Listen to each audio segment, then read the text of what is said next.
Hello everyone, welcome back to the channel guys. आप सभी का स्वागत है जेआरएफ अड्डा प्लेटफॉर्म पे। तो आज मैं आपके सामने लेके आ चुकी हूँ दो कैंडिडेट्स को जिन्होंने अपना जेआरएफ क्वालिफाई किया है इस अटेम्प्ट में, और कैसे उन्होंने अपने रेयर सब्जेक्ट से जेआरएफ क्वालिफाई किया और किस तरीके से कंसिस्टेंट रह के जेआरएफ क्वालिफाई किया। मैं दोनों की जर्नी से बिल्कुल वाकिफ़ हूँ। दोनों ऐसे लर्नर्स रहे हैं जो हमेशा हर क्लास में कंसिस्टेंट हैं, हर क्लास में एक्टिव हैं एंड हमेशा जो है जो भी काम दिया जा रहा है उस काम को बखूबी कर रहे हैं। कोई होमवर्क कभी स्किप ना करना और कंसिस्टेंटली जो है क्लासेस देखना, अपने डाउट्स पूछना, क्वेश्चन प्रैक्टिस करना, और जो एक लर्नर को होना चाहिए उस तरीके से जो है इन दोनों ने ही तैयारी की है।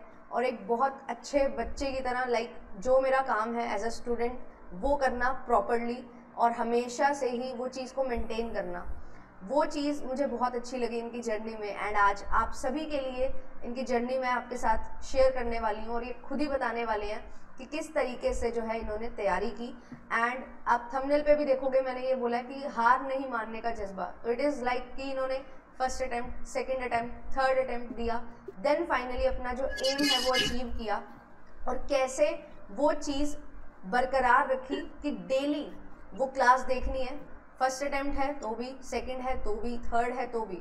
एंड सौम्या को तो मैं अभी भी देखती हूँ, जब मैं यूट्यूब क्लासेस लेती हूँ तो वो डेली क्लास में होते हैं और रिप्लाई कर रहे होते हैं, आंसर कर रहे होते हैं, क्वेश्चन सॉल्व कर रहे होते हैं। तो ये जो चीज़ आपकी हैबिट में आ जाती है वो किस तरीके से आपको अल्टीमेटली हेल्प कर सकती है, एंड कैसे आप पेपर 1, पेपर 2 को अच्छे से मैनेज करके अपना टारगेट जो है वो अचीव कर सकते हो, ये सारी चीज़ें हम डिस्कस करते हुए चलेंगे। सबसे पहले तो वेलकम सुमोना, वेलकम सौम्या, आपका स्वागत है जेआरएफ अड्डा प्लेटफॉर्म पे। And you have been the great students जिन्होंने बहुत अच्छे तरीके से पढ़ाई की, तैयारी की। एंड एक चीज़ और बताऊंगी कि मैं इनके साथ बहुत ज़्यादा रिलेट क्यों कर सकती हूँ, क्योंकि एक टीचर जब पढ़ा रहा होता है तो उनको चाहिए कि कोई ना कोई तो रिप्लाई करे। तो ये दो स्टूडेंट्स वो थे जो रेगुलरली क्लास में थे to reply, to ask questions, जिनसे पढ़ने में भी मज़ा आता है, पढ़ाने में भी मज़ा आता है, और वो एक लिंक बनता था और बहुत अच्छा लगता था। एंड सौम्या जो है उन्होंने अभी जिस तरीके से डीआई का पैटर्न चेंज हो रहा है और हम बोलते हैं कि 2 टॉपिक्स पे बेस्ड डीआई आ रही है, तो उन्होंने मुझे एक दिन डीआई शेयर की एंड वो डीआई आईसीटी के नंबर सिस्टम पे बेस्ड डीआई बनाई थी, और वो इस तरीके से फ्रेम की गई थी कि मैंने कभी सोचा भी नहीं था कि ये डीआई कोई ऐसे फ्रेम कर सकता है।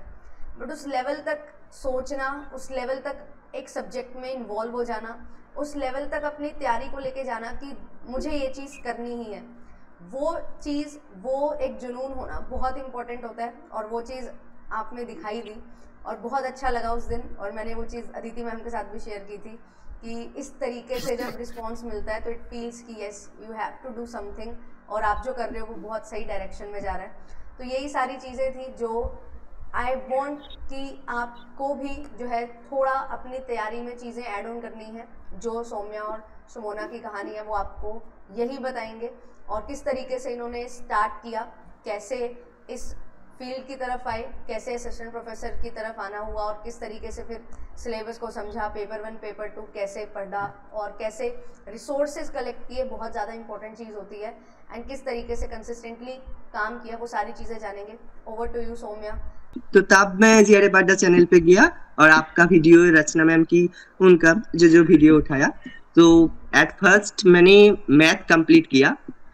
एंड क्योंकि वो बहुत स्कोरिंग था डीआईआर मैथ,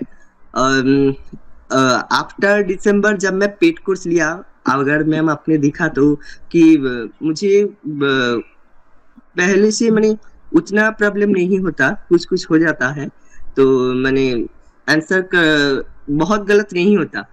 इसका मतलब ये नहीं मैं पहले से प्रैक्टिस किया था। मैं बंगाली लिटरेचर का हूँ, मुझे साइंस से कोई लेना देना नहीं है। मैथ तो मैं माध्यमिक पे छोड़ गया था। तो इसके बजाय भी आप ही हैं, क्योंकि अक्टूबर से दिसंबर तक मैं 2000 पता ही नहीं चला कि आप कोई नॉन लैंग्वेज में क्लास कर रहे थे, और इतना इजी लगा ना। मैं पहले आपको कहा कि आप जब पढ़ती है ना, मुझे फ्रेंडली महसूस होता है हमेशा कि एक फ्रेंड मुझे समझा रहा है और मैं इजी से समझ रही हूँ, क्योंकि फ्रेंड जब कोई चीज समझा देती है तो बहुत क्लियरली एक बारी में समझ आता है, क्योंकि वो तो हमारे जो मैं जितने ज्यादा तरीके से समझती हूँ तो वो तो वही तरह से समझती है। तो इस तरह से मुझे पेपर 1 मैथ में कोई प्रॉब्लम नहीं हुआ, ओनली फॉर यू।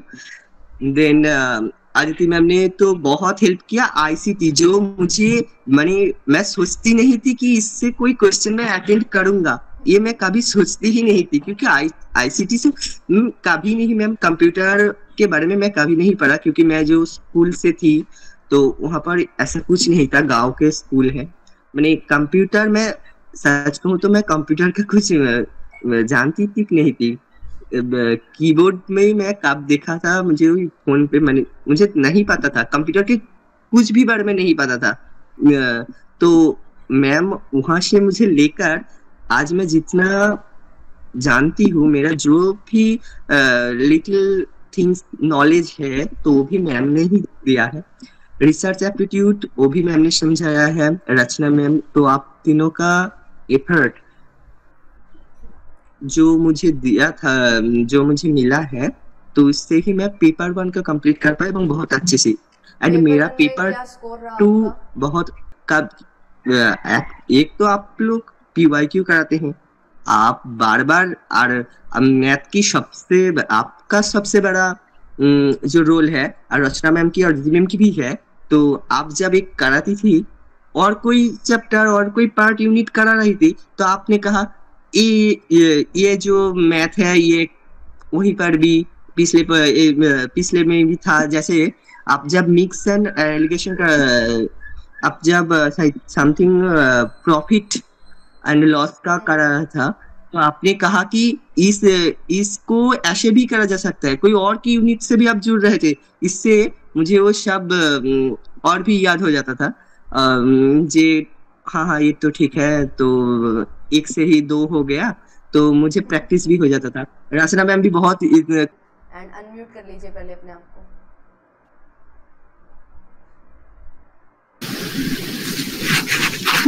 क्लियर है? यस मैम मैं खास तो मैंने बोला प्योर साइंस का बैकग्राउंड 11-12 में था, तो उसके बाद मैंने बीएससी जब ज्वाइन किया फूड एंड न्यूट्रिशन में लिया था, तो एमएससी भी कंप्लीट किया। तो एमएससी के दौरान मैंने कॉम्पिटिटिव एग्जाम प्रिपेयर करता था, रेलवे एग्जाम प्रिपेयर करता था, तो खूब अच्छे से प्रिपेयर किया था। पर लास्ट में जाकर मेरे एग्जाम क्लियर नहीं हुआ, उस वक्त मैंने बहुत ही खराब लगा कि नहीं हुआ। फिर 2023 में मैंने यूजीसी नेट फेब में जो हुआ था वो एग्जाम दिया, तो उसमें देखा 2 की 3 मंथ प्रिपेयर किया था, फिर मेरा नेट क्लियर हो गया था। तो नेट क्लियर होने के बाद मैं जून में सोचा कि जेआरएफ हो जाएगा, बहुत अच्छे से प्रिपेयर किया था। फिर जून में भी नहीं हुआ, दिसंबर में भी मैंने बहुत अच्छे से प्रिपेयर किया था, पर दिसंबर में भी नहीं हुआ। 3 अटेम्प्ट्स में ही नेट हुआ है। पर इस बार जून में मेरा 99.81 परसेंटाइल से 124 मार्क्स से होम साइंस से जेआरएफ हुआ है।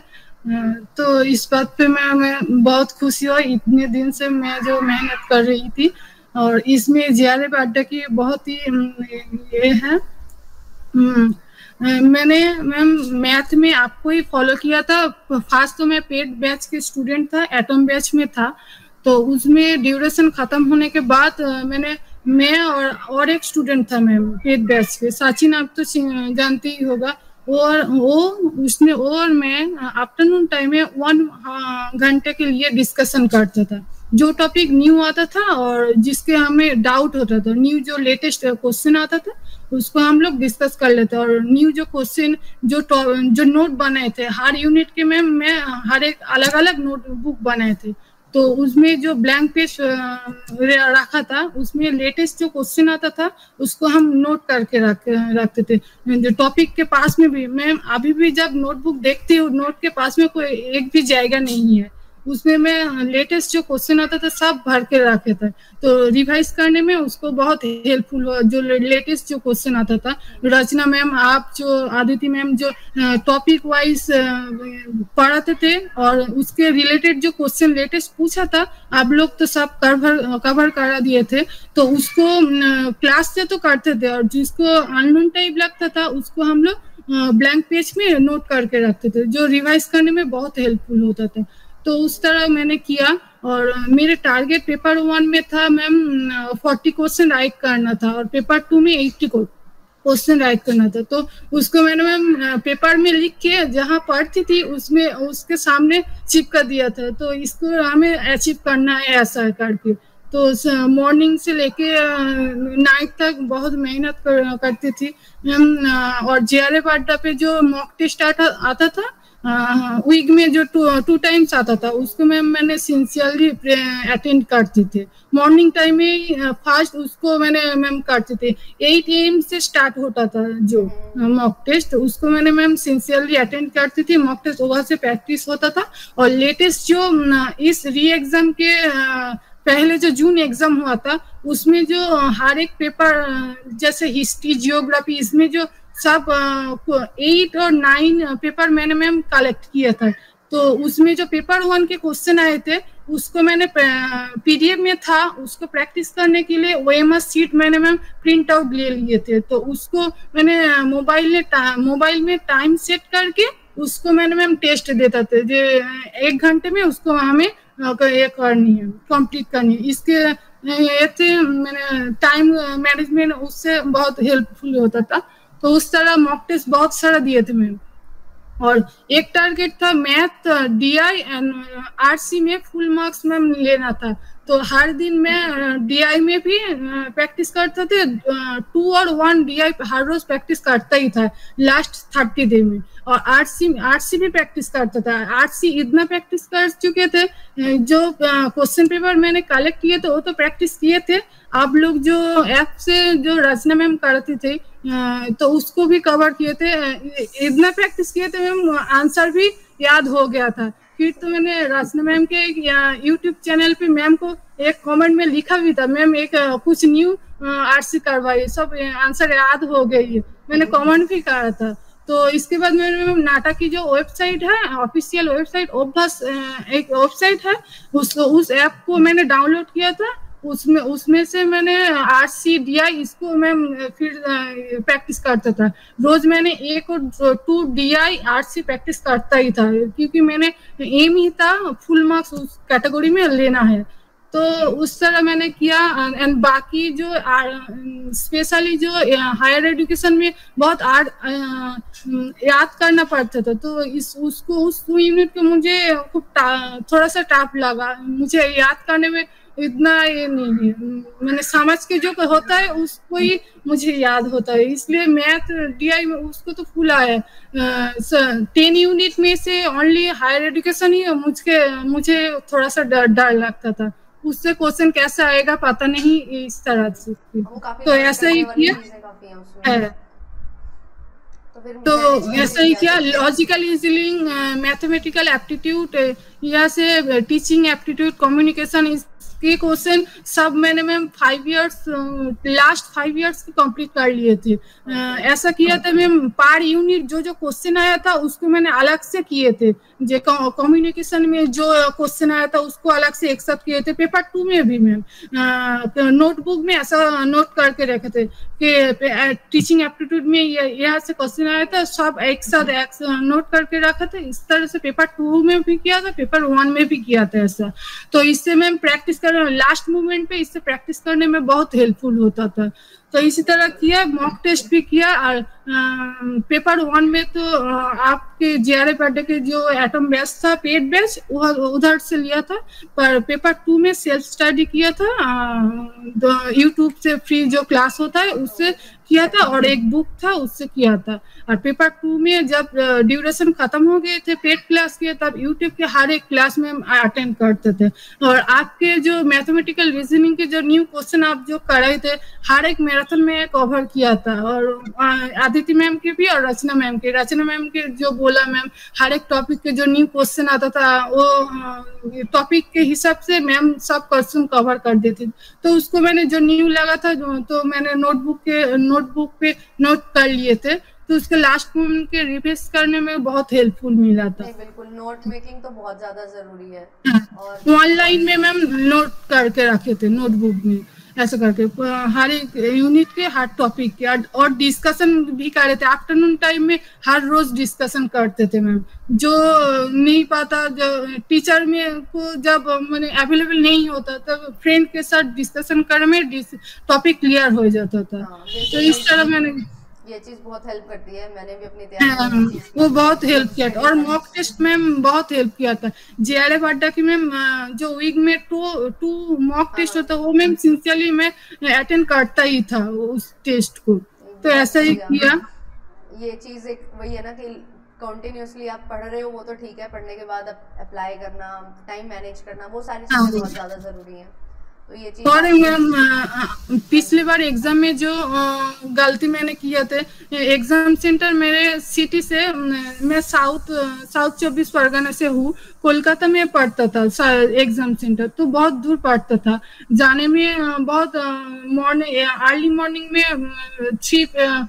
एक बार तो एग्जाम में मैम 3 AM पे घर से निकले थे और एग्जाम सेंटर 7 AM तक पहुंचे थे।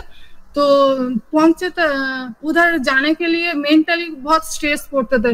ट्रेन बस में जाते जाते मेंटली बहुत स्ट्रेस पड़ता था। इसलिए मैं नेक्स्ट जो एग्जाम देने जा रही है उसको मैं यही बताना चाहूंगी। अब तो इतना दिन पढ़ लिया मैम, तो एग्जाम जिस दिन है और इसके पहले जो फर्स्ट 2 और 3 डेज आप मेंटली पीस रहना बहुत इम्पोर्टेंट है मैम।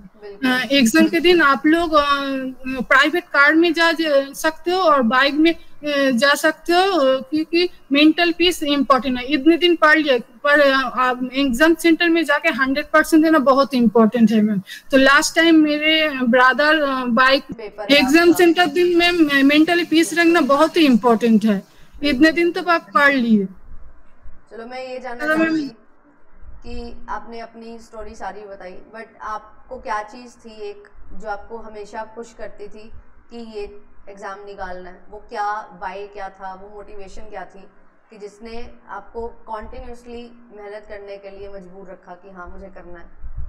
मैम मुझे तो मेरे फैमिली के फाइनेंस कंडीशन वो तो मुझे स्टेबल करना था, यही था, और खुद के करियर भी स्टेबल करनी था। इतने दिन जो मेहनत किए थे उसको एक रिजल्ट देके एक पॉइंट पे जाने की मुझे यही बात मुझे पुश करती थी। एंड सौम्या कि असिस्टेंट प्रोफेसर के लिए जाना है या पीएचडी? सुमोना आप माइक ऑन कर लो। हाँ मैं पीएचडी करना चाहती हूँ।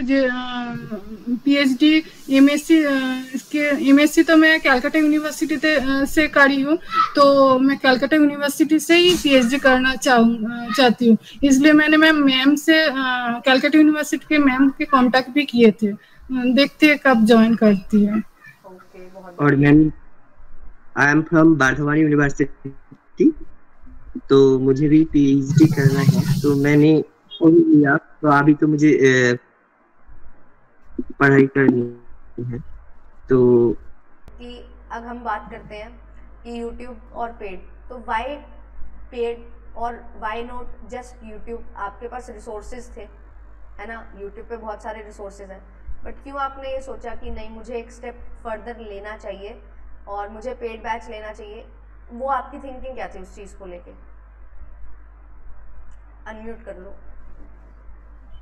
मैम पेड बैच में ये होता है कि हर एक टॉपिक यूनिट के जो मैंने सीरियल अनुযায়ী हर एक टॉपिक होता था, पर यूट्यूब में तो इधर उधर के हर एक टॉपिक होता था, पर पेड में एक सीरियल से हर एक टॉपिक होता था। तो मुझे मेंटली ये होता था कि इस यूनिट से इस टॉपिक को मैंने कवर कर लिया।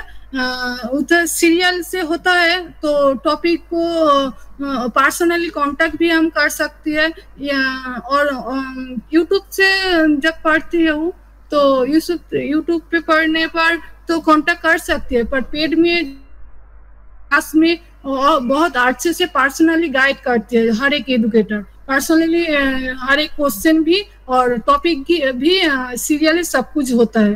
तो ये मुझे डिफरेंस लगा पेड और यूट्यूब से। यूट्यूब पे तो सब इधर उधर के होते हैं और पेड में एक सीरियल में हर एक टॉपिक प्रत्येक सेक्शन में होता है। वो इजी एक्सेसिबिलिटी की आसानी से समझ जाएगा।